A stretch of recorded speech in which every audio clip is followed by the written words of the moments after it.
Tout d'abord, nous remercions le Seigneur des mondes de nous avoir permis encore une fois de nous retrouver ici. Nous avions fait ça l'année passée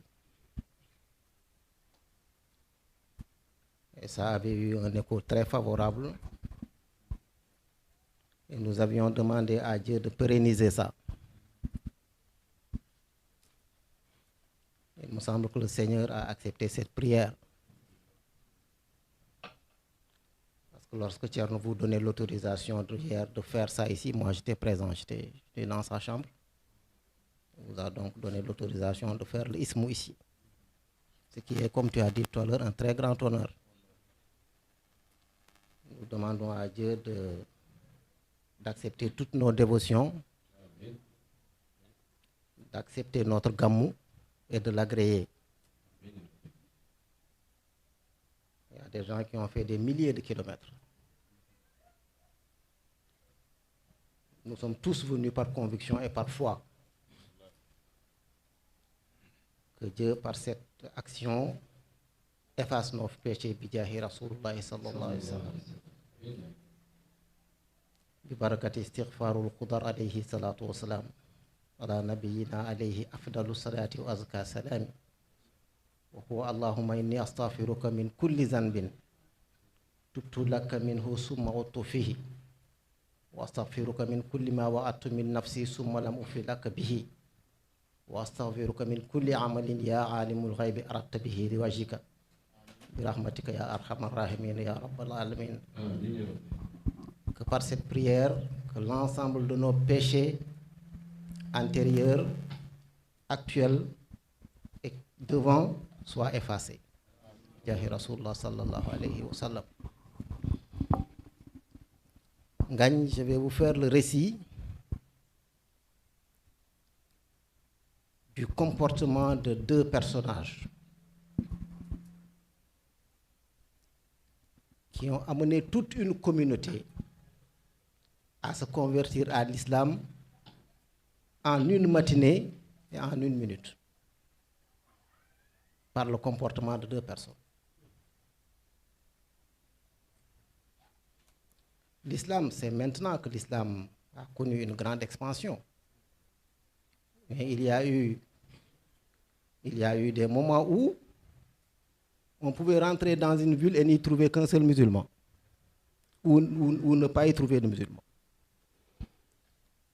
Cette histoire s'est déroulée au Nigeria, dans une ville qu'on appelle Sokoto, où mon homonyme Cheikh Omar a séjourné, certains disent pendant 7 ans. C'est un vieux peul qui était souffrant. Il s'est soigné partout. Il n'a pas eu de résultat. Un jour, un vieux sage vint le trouver pour lui dire que je connais un arbre qui se situe à peu près 1000 km d'ici. Et c'est l'arbre totem de cette ville. Si on recueille des feuilles de cet arbre-là, qu'on en fasse une infusion pour toi, la maladie va partir. Le vieux fit appel à son fils aîné, et lui entretint de l'affaire. Pour rallier cette ville, il faut 3 jours de marche à dos de chameau et 3 jours de marche à dos de chameau pour revenir. Ça fait 6 jours. Il demanda à son enfant d'aller lui cueillir des feuilles de cet arbre. Le jeune se prépara, prit son chameau et entreprit le voyage. Il traversa des déserts, des savanes, des forêts pendant 3 jours. Et il arriva à destination. Il aperçut l'arbre totem. Il se dirigea vers l'arbre. Il recueillit les feuilles dont il avait besoin. Mais 3 jours de voyage, c'est épuisant dans le désert. Alors, il le désir de se reposer. Il ne trouva personne sous l'arbre. C'était un grand arbre avec un ombrage extraordinairement fourni. Il se coucha et il s'endormit. À un moment donné, il sentit une présence autour de lui. Il vit des gardes l'encercler. On le réveilla. Qu'est-ce que vous faites ici? Ah, il dit, moi, j'étais venu cueillir des feuilles de cet arbre-là, maintenant je me repose. On lui dit, ça, c'est une grande infraction. Cet arbre, c'est l'arbre totem de la communauté. Personne n'a le droit d'y venir à plus forte raison de s'y reposer, si ce n'est la famille royale. Et enfreindre ce code de conduite, chez nous, selon notre constitution, entraîne l'exécution de la personne. Il leur dit, moi, je ne savais pas, je suis un étranger. Ils lui disent, il n'y a pas moyen. Tu seras exécuté demain. On le prit, on l'amena, on l'enferma dans un cachot. Toute la ville en a été informée. Le lendemain, on dressa les tribunes. Le roi sortit. Le peloton d'exécution se mit devant lui. Les notables sortirent, se mirent sur les tribunes, dans l'attente que le roi baisse son bras pour qu'on le fusille. À un moment donné, le roi lui dit, quelle est ta dernière volonté? Il lui dit, ma dernière volonté, c'est qu'on me laisse partir chez moi, rentrer chez moi et ramener les feuilles à mon père. Il lui dit, ça, c'est pas possible. Sauf si quelqu'un accepte de te garantir ici.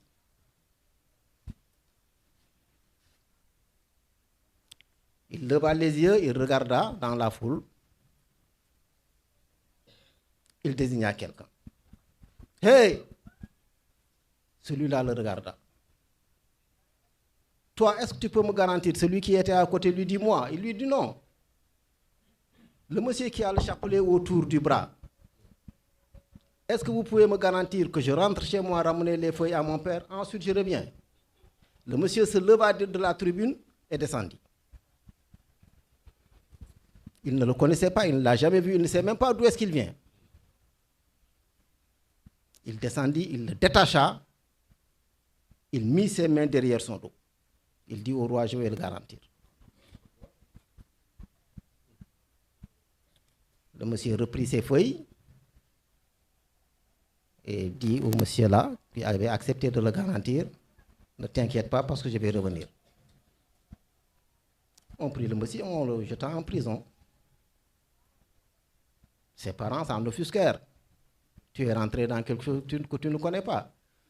Parce qu'on ne garantit pas sa vie pour quelqu'un que l'on ne connaît pas. Il dit, moi, je l'ai déjà fait. Le monsieur prit ses feuilles, reprit son chameau, il dit au roi, je dois faire 3 jours pour rallier ma ville. Et refaire 3 jours pour revenir. Donc, donnez-moi 6 jours. Le roi accepta. Il prit son chameau et s'en alla. 3 jours de voyage. Il revient. Il prépare la décoction pour son père. Lui donne les médicaments. Le vieux commence à se sentir bien. Il lui explique maintenant la situation qu'il a laissée là-bas. Son père lui dit, retourne fils. Tends tes mains. Il tendit. O wi mo caali danki carɓi lotor wiram wir bandamen tiisi wiram min tan horam ni ki tinnakata ɓilade hatta ɓiltade ko noon babiraɗo wi ɓilade hatta ɓiltade. Le vieux fit cette prière là. Être dans l'étroitesse ne signifie pas qu'on n'en sortira pas. La hawla wa la quwwata illa billahi al-aliyyil azim. Part. Il reprit son chameau. Et pour refaire 3 jours.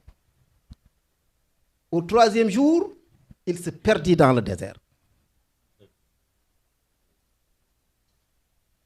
Le lendemain, on devait exécuter le monsieur.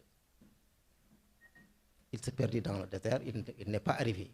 Au 3e jour, il n'est pas arrivé. Le lendemain, on sortit le monsieur, ses parents lui dirent qu'on l'avait dit. On t'avait bien dit qu'il ne reviendrait pas. On l'attacha au poteau, le peloton d'exécution se mit devant lui. Le roi sortit, la ville, les notables reprirent leur place. Alors au moment où le roi allait descendre sa main pour qu'on le fusille, quelqu'un aperçut au loin quelque chose qui ressemble à un chameau. Il dit, attention, je vois quelque chose. Le monsieur avait un drapeau blanc. J'aperçois quelque chose. Faites doucement. Et il se rapprochait. Jusqu'à ce qu'on soit certain que c'est une personne. Il avait un drapeau blanc. Il arrive, il enlève son turban, il descend du chameau, on voit que c'est lui. Il traverse la foule, il détache le monsieur, il prend ses mains, il met derrière.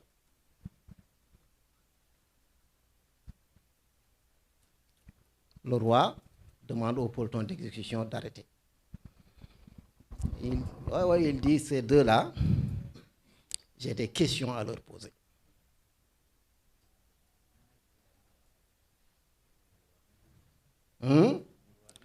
Les rois et les présidents, il leur arrive d'être méchants, d'être des dictateurs, mais ils sont rarement cons. Un roi est rarement con. C'est des gens intelligents. J'ai des choses à leur demander. Il dit au monsieur qui avait accepté de le garantir, pourquoi tu as pris le risque de garantir cette personne-là alors que tu ne la connais pas?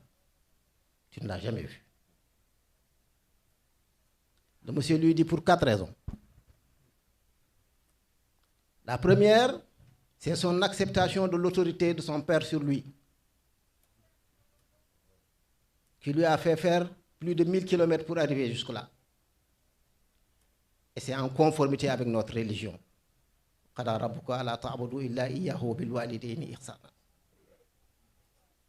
Il dit ça, c'est la première raison. La deuxième, je ne veux pas décevoir son espoir. Parce qu'il a laissé ici tout le monde. La troisième raison, c'est que j'ai un préjugé favorable sur lui. Parce que notre Seigneur Dieu nous a demandé d'avoir des préjugés favorables sur ses serviteurs, d'avoir des préjugés favorables sur lui, Dieu, et sur ses serviteurs. Donc j'ai un préjugé favorable sur lui. J'ai dit 4 raisons. La première, je ne veux pas décevoir son espoir. La deuxième, l'acceptation de l'autorité de ses parents. La troisième, ce que je viens de dire tout à l'heure. Et il dit la quatrième raison, c'est la conviction que j'ai qu'il n'y a de force et de puissance qu'en Dieu, que rien ne peut m'arriver sans son décret.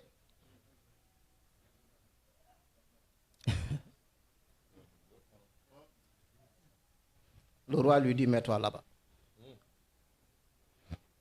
Il dit à la personne qui était venue chercher les feuilles, toi, pourquoi, lorsque je t'ai demandé de trouver une garantie, tu as laissé ici tout le monde, tu l'as pris lui? Et pourquoi tu es revenu? Il lui dit, je l'ai choisi pour une raison.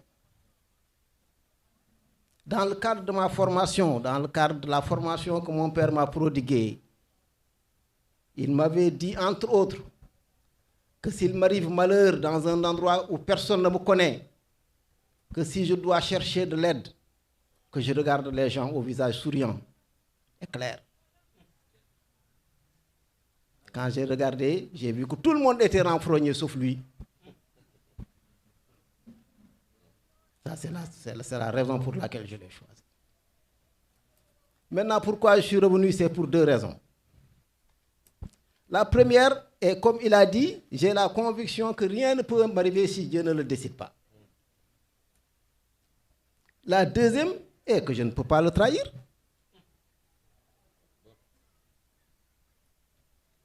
Le roi demande au politique d'exécution d'arrêter l'opération.